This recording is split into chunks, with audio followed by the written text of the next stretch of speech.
Welcome to our channel. Today we how to set up interactive product tours using Appcues detailed guide step by step clearly. To set up interactive product tours using Appcues, start by logging into your Appcues account. Click on the Create New button in the dashboard. From the drop-down menu, select Product Tour.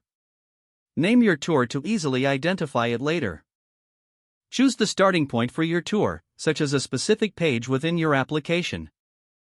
Once you've selected the starting point, click on Create Tour. Now, you'll enter the Appcues editor where you can design your tour. Begin by clicking on the Add Step button to create your first tour step. Select the element you want to highlight in your application. Customize the message that will appear in this step. Utilize the text editor to format your message to suit your brand. Next, define the action that will trigger this step, such as a button click or page load. You can also adjust the positioning of the tooltip to ensure it's visible and easy to understand. After configuring the first step, continue to add more steps as needed by clicking Add Step again. For each new step, repeat the process of selecting elements and customizing messages.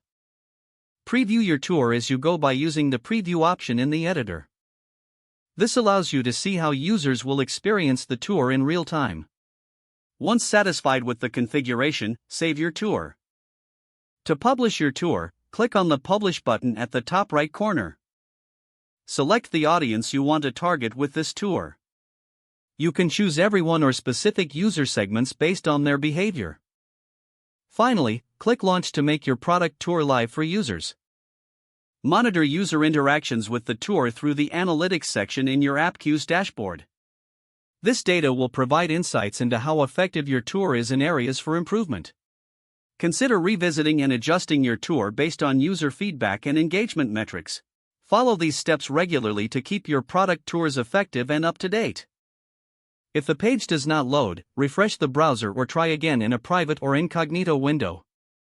Make sure you are using the correct email address, then retype it carefully to avoid small typos. If your password is not accepted, use the Reset option and create a new strong password you can remember. Check your spam folder for verification or security emails, then complete any requested confirmation steps. Don't forget to like this video and subscribe to our channel for more step-by-step tech guides.